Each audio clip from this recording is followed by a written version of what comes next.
وہ تدبر کرتے القرآن قرآن میں، ولو اور اگر کانا ہوتا وہ من عند پاس سے غیر اللہ اللہ کے سوا یا غیر اللہ سے، لوجدو البتہ وہ پاتے فیہ اس میں اختلافاً اختلاف کثیرہ بہت زیادہ۔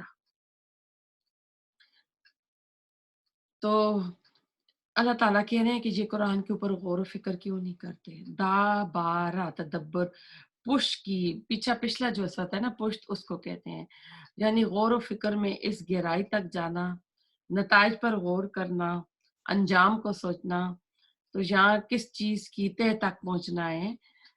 سورۃ المحمد کی آیت نمبر 24 میں بھی آیا ہے، کیا یہ لوگ قرآن میں غور و فکر نہیں کریں گے؟ کیا ان کے دلوں پر تالے پڑ چکے ہیں؟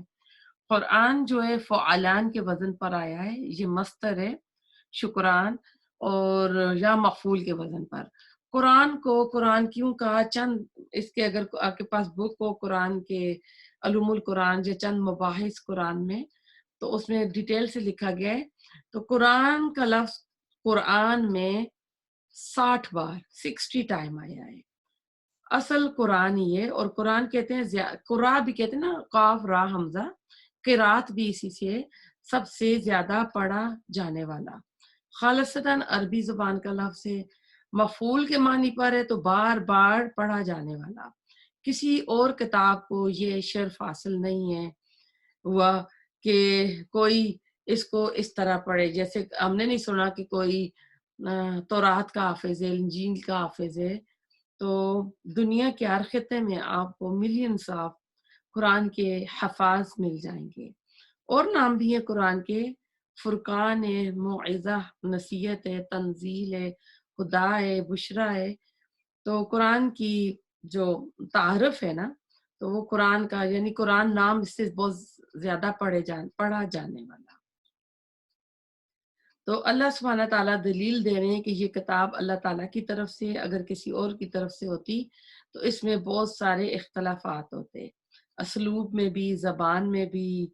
اور یہ 23 سال میں نازل ہوا، اگر ہم 10 سالہ پہلا لکھا ہوا قرآن رکھیں اور وہ رکھیں تو قرآن میں یعنی آپ کو کوئی اس طرح کی چیز نظر نہیں آئے گی۔ ابھی جو برمنگھم کی یونیورسٹی میں بہت پرانا قرآن ملا ہے، سورۃ طٰہٰ کی اور سورۃ مریم کی آیات ہیں اس میں، تو بالکل وہ آج کا بھی جو قرآن ہے اس میں کوئی چینجمنٹ نہیں آئی ہے۔ ہاں اس پہ اعراب نقطے آپ کو نہیں نظر آئیں گے، اس وقت کا عثمان غنی کے دور کا لکھا ہوا ہے یا کب کا نا۔ تو اب ایسا ہے، زندگی گزارنے کے اصول ہوتے ہیں، ایک ظاہری اصول ہوتا ہے اور ایک ہوتا ہے باطنی ہوتا ہے۔ تو اب ایسا ہے کہ ہم نا دین کے لیے تحقیق کریں، پتہ لگائیں، دیکھیں۔ جس طرح آپ کسی ڈاکٹر کے پاس جاتے ہیں تو آپ دیکھتے ہیں، اس کے ریویوز پڑھتے ہیں۔ آپ کسی یعنی جو ٹرینڈ نہ ہو، کوئی نیا ہو یا جس کے بارے میں پتہ ہو کہ مریضوں نے کہا، تو آپ اس کے پاس نہیں جاتے ہیں۔ تو جز کو دیکھ کر کل پر نہ کریں، اور کہتے ہیں وہ غلط فہمی بدگمانی جو آتی ہے نا، وہ 4 وجوہات پر آتی ہے۔ جیسے جو قرآن میں اگر اختلاف کوئی پائے گا تو کہتے ہیں علم کی کمی ہوگی، اس کے فہم کی کمی ہوگی، اس کی نیت خراب ہوگی، یا اس کی طلب کی کمی ہوگی، ورنہ یہ قرآن تمام غلطیوں سے پاک ہے۔ اللہ تعالیٰ نے خود کہا ہے اِنَّا نَحْنُ نَزَّلْنَا ذکر و اِنَّا لَهُ لَحَافِظُونَ، کہ بے شک ہم ہی نے اس کو نازل کیا اور ہم ہی اس کی حفاظت کرنے والے ہیں۔ پھر اس قرآن کے اوپر تدبر کرنے میں آیا ہے کہ ہم نا خوب نیچے گہرائی تک جائیں اور دیکھیں کہ یہ اس قرآن میں اللہ تعالیٰ نے کیا کیا بیان فرمایا۔ اور قرآن کے اوپر جتنی بھی تفاسیر لکھی گئی ہیں آج تک، ہر کوئی سمجھے سمندر سے موتی ہیرے نکال کر لایا ہے، لیکن تفسیر قرآن کی مکمل نہیں ہوئی ہے۔ جوں جوں سائنس ترقی کرتی جا رہی ہے، قرآن کے عجائبات جو ہیں مزید کھل کر سامنے آ رہے ہیں، کیونکہ اللہ تعالیٰ نے ہر نبی کو کوئی نہ کوئی معجزہ دیا تھا۔ رسول اللہ صلی اللہ علیہ وسلم کا معجزہ جو تھا یہ قرآن ہے، تو یہ قیامت تک رہے گا۔ تو اس کی جو خوبیاں ہیں، اس کا جو اسلوب ہے، اس کے اوپر غور و فکر آپ کرتے رہیں۔ آیت نمبر 83، وَإِذَا اور جب جاءہم آتا ہے ان کے پاس امرن کوئی معاملہ من الامن امن میں سے اول خوف یا خوف میں سے اذاعوا وہ پھیلا دیتے ہیں بھی اسے ولو اور اگر ردو وہ لوٹاتے اسے الی الرسول رسول کی طرف و الی اور طرف اول الامر جو اول الامر نیکی کا حکم دینے والے ہوتے ہیں جو بھی کسی کے اوپر بڑے ہوتے ہیں منہم ان میں سے لعلمہ البتہ جان لیتے اسے الذین وہ جو یستنبتونہ نکال لاتے ہیں نتیجہ اس کا منہم ان میں سے ولولا اور اگر نہ ہوتا فضل اللہ کا علیکم تم پر ورحمتہ اور رحمت اس کی لتبعتم البتہ پیروی کرتے تم شیطان کی الا مگر کلیلہ تھوڑے سے. تو اس میں جو آیا ہے نا یستنبتون نون باتا کنویں سے پانی نکالنا گہرائی میں جا کر نتیجہ نکالنا کہتے ہیں یہ علماء کا کام ہوتا ہے. تو اس آیت کو مدینہ میں آپ رکھ کر دیکھیں حالات ایسے آئے کہ ایسی باتیں پھیل جاتی تھی خوف و ہراس ہوتا تھا اس کے نتائج عوام پر اچھے نہیں پڑتے تھے تو یہاں اس سے منع کیا گیا ہے کہ اگر بات ہے تو اس کے اہل تک لے کر جاؤ وہ معاملے کو سمجھے پھر اس کی رائے لو. حدیث میں آتا ہے کسی انسان کے جھوٹا ہونے کے لیے اتنا ہی کافی کہ ہر سنی سنائی بات کو بغیر تحقیق کے آگے پہنچا دے. دوسرا اللہ کی طرف سے کوئی حکم پتہ چلے سمجھ نہ آ رہا تو اس کی حکمت جانے. آج مسلمانوں کو اپنے دین کا کچھ نہیں پتا اسلام کے خلاف باتیں میڈیا اخبار اشتہار ٹی وی جو بھی کمپیوٹر پر ہو رہا پڑھتے ہیں تو اور دین کو کچھ کا کچھ نہ سمجھنے لگتے ہیں. تو اس میں یہ کہ اس کو اس کے اندر تک جائیں اور سمجھیں اس کو. تو کہا جاتا ہے غزوہ احد اور غزوہ خندق کا جو درمیانی عرصہ تھا مسلمانوں کے لیے بہت زیادہ آزمائش کا یہ جو تھا ٹائم تھا. غزوہ احد میں ایک دفعہ مسلمانوں کی شکست کی وجہ سے یہودی مشرکوں اور قریش مکہ اور تمام قبائل جو مسلمانوں کے خلاف ساری طاقتیں بڑھ گئے تھے آ گئے تھے ان کے حوصلے بلند ہو گئے تھے اور مدینہ پر ہر طرف ایک ہنگامی قسم کی فضا چھا گئی تھی. اس صورتحال سے اسلام دشمن لوگ خوب فائدہ اٹھاتے اور کبھی تو مسلمانوں کو کہتے دہشت زدہ بنانے کے لیے ایسی افواہیں پھیلا دیتے کہ فلاں مقام پر مسلمانوں کے خلاف بڑا بھاری لشکر جمع ہو چکا ہے عنقریب وہ مدینے پر حملہ کرنے والا ہے. اور کبھی ایسا ہوتا کہ خطرے کی واقعہ موجود ہوتی لیکن غلط بیانی اور افواہوں کے بعد مسلمانوں کو غافل رکھا جاتا کہ بے خبری پر آئیں اور ان کے اوپر حملہ کرتے. تو یہ سارا کچھ جو منافق اور یہود تھا وہ نہیں تھا. اس کی وجہ میں اسلام دشمنی نہ تھی بلکہ بعض لوگ دلچسپی اور ایسی افواہوں کے پھیلانے کے نا ماہر ہوتے ہیں اور اس میں حصہ دار بن جاتے ہیں. یعنی کچھ لوگوں کی خوبی ہوتی ہے نا وہ ہیبٹس ہوتی ہے کہ وہ ایسے کام کرتے ہیں. تو اس سلسلے میں مسلمانوں کو خبردار کیا جا رہا ہے کہ وہ ایسی افواہوں میں ہرگز حصہ دار نہ بنے بلکہ اگر کوئی ایسی افواہیں سن لیں تو اس کو حکام بالا تک پہنچائے. اس میں جو آیا ہے نا کہ جب آئے تو آپ نا اس کو الی الرسول و الی اول الامر تو آپ ان کی طرف اس بات کو پہنچا دے. تو اس میں ہم دیکھتے ہیں کہ عمر رضی اللہ اس آیت کا شان نزول بالکل الگ بیان فرماتے ہیں. وہ کہتے ہیں کہ لوگ مسجد نبوی کے سین میں بیٹھے باتیں کر رہے تھے. رسول اللہ علیہ وسلم نے اپنی بیویوں کو طلاق دے دی اور جب میں نے خود رسول اللہ علیہ وسلم کے پاس جا کر اس کی تحقیق کی تو آپ نے بتایا آپ نے طلاق نہیں دی. تو اس کے اوپر یہ آیت نازل ہوئی تھی. تو پھر آپ نے فرمایا کسی آدمی کے جھوٹا ہونے کے لیے یہی دلیل کافی ہے کہ وہ سنائی بات کو آگے بیان کر دے. یہ مسلم کی حدیث تھی.